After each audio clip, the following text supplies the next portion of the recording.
আপনি বিশ্বাস করুন আর না করুন, এইটা একটা কম্পিউটার। হ্যাঁ, সিরিয়াসলি এটা একটা computer. Hello everyone, welcome to SamZone। আমাদের চ্যানেলে এর আগেও আমরা মিনি পিসি নিয়ে কিন্তু রিভিউ করেছি, আর দুইটা পিসির আমরা রিভিউ করেছি, এবং এটা হলো তৃতীয় নাম্বার। জিনিসটা কতটুকু দেখুন, এই যে এতটুকু, জাস্ট এতটুকু। যদি আমরা এর পাশে একটা স্পিকার রাখি, লাইক এই যে জেবিএলের একটা স্পিকার রয়েছে আমার কাছে, এবার নিশ্চয়ই আপনি বুঝতে পারছেন আসলে এর সাইজটা কতটুকু। এই ছোট্ট একটা জিনিস, বাট একটা টোটাল কম্পিউটার যতটা ফাংশনাল হয়, এটাও কিন্তু ততটাই ফাংশনাল। এর মাঝে সব কিছু রয়েছে এবং আপনি সব কাজেই করতে পারবেন। কিভাবে কি সম্ভব সেগুলো নিয়ে আজকে আলোচনা করব। আর এরকম সুন্দর একটা প্যাকেজিং আমাদের কাছে এটা এসেছিল, এবং আমাদের কাছে এটা পাঠিয়েছিল প্যান্ট্রা পিকো। মানে এই কম্পিউটারটার নামটা হলো প্যান্ট্রা পিকো পিসি, যেটা আমাদের কাছে বাইরে থেকে এসেছিল। আমরা দীর্ঘদিন আগে এর একটা আনবক্সিং করেছিলাম, তা প্রায় আরও মনে হয় 6 মাস আগে, 5 থেকে 6 মাস আগে, বাট রিভিউ দিতে আমার এতটা দেরি হয়ে গেল। সো প্যাকেজিংটা থাকবে এরকম, সুন্দর একটা বক্সে পাওয়া যাবে জিনিসটা। এটার ভিতরে খুব সুন্দর করে প্লেসমেন্ট করে রাখা থাকে, এটার সাথে একটা পাউচ রয়েছে, আর পাওয়ার দেওয়ার জন্য একটি 12 ভোল্টের অ্যাডাপ্টার রয়েছে, এই আর কি। সো এই প্যাকেট দূরে থাকুক। আসলে ওই প্যাকেটটা বেশ ভালো, ক্যারি করা যায়। এই ধরনের কম্পিউটার যাদের থাকবে তারা তো মূলত শুধুমাত্র ঘরে বসে বসে চালাবে এমন না, মূলত এই ধরনের কম্পিউটার মানুষ কিনে থাকে যদি কোথাও মুভটুপ করা হয় তখন। খুবই ছোটোখাটো একটা জিনিস, কিন্তু এর ওজন মাত্র 183 গ্রাম। 183 গ্রাম একটা কম্পিউটারের ওজন। এর বডি ফ্রেমটা মেটাল প্লাস পলিকার্বনেট বিল্ড, যথেষ্ট প্রিমিয়ামও কিন্তু। আর উপরের পাশে আমরা একটা চাচের মতো কিছু দেখছি, এর উপরে এই যে প্যান্ট্রা পিসির ব্র্যান্ডিং রয়েছে, এবং এই অংশটা কিন্তু আসলে জ্বলে।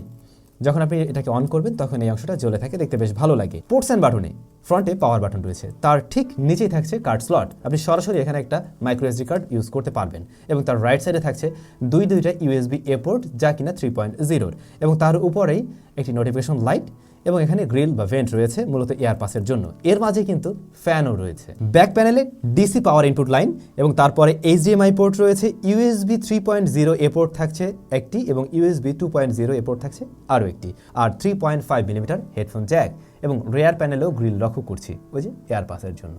অন্য দুপাশ একেবারে ক্লিন, এবং নিচের সাইডটাতেও কিছু নেই। তবে মজার ব্যাপার হলো, দেখতে গেলে এই পিসিটা মনে হবে যেন খোলা যায় না, বাট এটাকে খুলে আপনি চাইলে এর মাঝে আরও কিছু ইনক্লুড করতে পারবেন, আপনার মতো করে কাস্টমাইজ করে নিতে পারবেন। আপনি এখানে SSDও বাড়াতে পারছেন। ওকে, এবারে কম্পিউটারের পারফরমেন্স সম্বন্ধে জানা যাক কী রয়েছে এর মাঝে। এর মাঝে থাকছে ইন্টেল J4 125 Celeron 4 কোর 4 থ্রেডের প্রসেসর, 2.0 GHz হলো বেস ক্লক স্পিড, এবং 2.7 GHz হলো ম্যাক্স টার্বো ফ্রিকোয়েন্সি। গ্রাফিক্স হিসাবে ইন্টেল UHD গ্রাফিক্স। র্যাম রয়েছে 8GB DDR4 এর, তবে এটা কিন্তু আরও একটি ভার্সন হয়ে থাকে DDR4 এর 4GB র্যাম দিয়েও আসে। পাশাপাশি আমরা দেখতে পাই স্টোরেজ, আমার কাছে এটা রয়েছে আর কি, এটা হলো 256GB, তবে 64GBরও আরেকটি পাওয়া যায়। আর যেটা বলছিলাম, এখানে কিন্তু আপনি চাইলে SSD বাড়াতে পারবেন। এর নিচের অংশটা খুলে আপনি এখানে SSD বাড়াতে পারবেন 1 টেরাবাইট পর্যন্ত।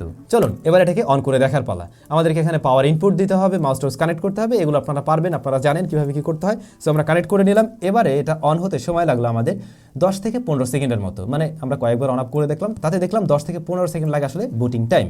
সো অন হয়ে গেল, এবং দেখুন এখানে কিন্তু উইন্ডোজ 11 রয়েছে। মূলত আমাদের শ্যুট করতে করতে এটা উইন্ডোজ 11 হয়ে গেছে। মানে 5-6 মাস আগে যখন আমাদের কাছে এটা এসেছিল তখন উইন্ডোজ 10 হোম এডিশন ছিল, বাট রিসেন্টলি উইন্ডোজ 11 আপডেট আসে, এবং আমরা একটু আপডেট করে ফেলি, এবং জেনুইন উইন্ডোজ 11 কিন্তু আমরা এখন পেয়ে গেছি। তো আমরা উইন্ডোজ 10 দিয়ে ব্যবহার করেছি অলমোস্ট এই যে 4 মাসের মতো, আর এই কিছুদিন যাবত ধরে আমরা উইন্ডোজ 11 ব্যবহার করছি।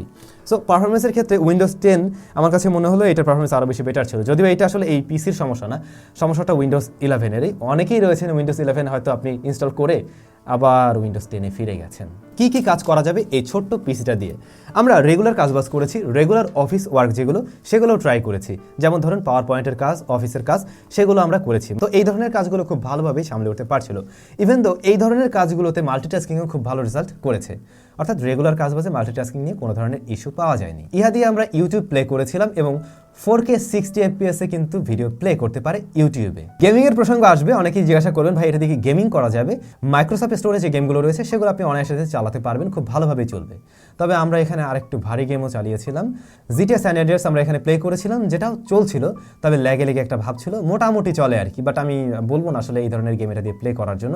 আপনি যদি টুকটাক গেমিং করতে চান দেন ওকে, বাট ভারী গেম এটা দিয়ে আসলে প্লে করার জন্য না, প্লে করাটা ঠিক হবে। ইভেন আমরা যখন GTA এটাতে প্লে করেছিলাম তখন যেটা দেখলাম, এর বডি ফ্রেমটা, মানে এই যে এটা তো অ্যালয় দিয়ে তৈরি মেটাল, এই অংশটা খুব বেশি গরম হচ্ছিল। আমার যা মনে হয় এর প্রসেসর বা হিটসিঙ্ক, ভিতরে যে হিটসিঙ্ক রয়েছে সেটা সরাসরি এর বডি ফ্রেমের সাথেও অ্যাটাচ করা আছে।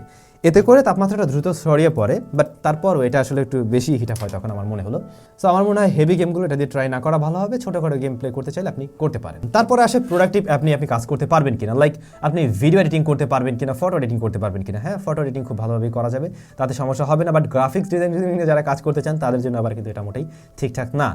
দেন আমরা যদি আসি ভিডিও এডিটিংয়ের ক্ষেত্রে, প্রিমিয়ার প্রো আপনি 1080p ভিডিওগুলো আপনি এডিট করতে পারবেন, বাট 4K ভিডিও এডিট করার জন্য আসলে এটা ঠিক হবে না, বা 4K ভিডিও যদি এডিট করতে যান সেই ক্ষেত্রে আপনি লেগে একটা ভাব পাবেন। আর ফিল্মোরা আমরা এটাতে চালিয়েছি যখন কিনা উইন্ডোজ 10 ছিল, দীর্ঘদিন বিদ্যুৎ এটা দিয়ে ফিল্মোরা প্র্যাকটিস করেছে, ফিল্মোরা চালিয়েছে, তার রেজাল্ট আমরা বেশ ভালো পেয়েছি। তবে উইন্ডোজ 11 আসার পরে ফিল্মোরা আমাদের এটা চলছিল না, মানে ক্র্যাক তো চলছিল না আর কি। সো প্রোডাক্টিভ অ্যাপের ক্ষেত্রে বলা যায় আপনি টুকটাক কাজ করতে পারবেন। এবার একটু বেঞ্চমার্ক স্কোর দেখা যাক। আমরা গিগবেঞ্চ থেকে চেক করেছিলাম, একটাই চেক করা হয় এবং রেজাল্ট আপনারা যেমনটা দেখছেন মেনে নেওয়া যায় মনে হয়। ছোট্ট একটা জিনিস, যে প্রসেসর আছে তাতে হয়তো আপনি মেনে নিতে পারবেন। কানেক্টিভিটি, এর মাঝে ডুয়াল ব্যান্ড ওয়াইফাই সেট দেওয়া হয়েছে, আর ইহাতে কিন্তু ওয়াইফাই 6 আর ব্লুটুথের ক্ষেত্রে ব্লুটুথ 5.1 রয়েছে। ফাইনালি আমরা কনক্লুশনে যাব, তবে তার আগে একটু দামটা জানা উচিত, এর দামটা কেমন।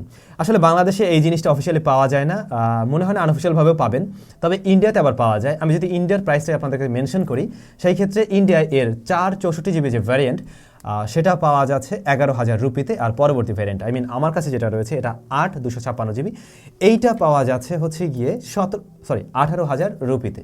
এবার বাংলাটাকে কনভার্ট করে নিন, 18,000 টাকা থেকে হয়তো বাংলাদেশি টাকায় 20-22,000 টাকা হবে, আর যেটা 11,000 টাকা সেটার ক্ষেত্রে আমরা 13,000 টাকা পর্যন্ত ধরে নিলাম না হয়, এরকম হওয়ার কথা। সো বাংলাদেশ থেকে আসলে কীভাবে কিনতে পারেন, এদের ওয়েবসাইটের লিঙ্ক আমার ভিডিও ডেসক্রিপশনে দেওয়া থাকবে, আপনি সরাসরি চাইলে সেখান থেকে পারচেস করতে পারেন, আর যদি ইন্ডিয়া থেকে কেউ আনিয়ে নিতে পারেন সেদিকে একটু ট্রাই করে দেখতে পারেন। ফাইনালি এবারে যদি আমরা এর একটু ল্যাকিংস নিয়ে বলতে চাই, যে বিষয়গুলো আমরা মূলত এটা থেকে কম পেয়েছি বা থাকলে আরও ভালো হতো, সেটা হলো এর কুলিং সিস্টেম। কুলিং সিস্টেমটা আসলে এটা নিয়ে কমপ্লেন করাটাও অযৌক্তিক হয়ে যাবে, কারণ এর ছোট্ট একটা জিনিস, এর মাঝে অনেক বড় ফ্যান দেওয়া সম্ভব না।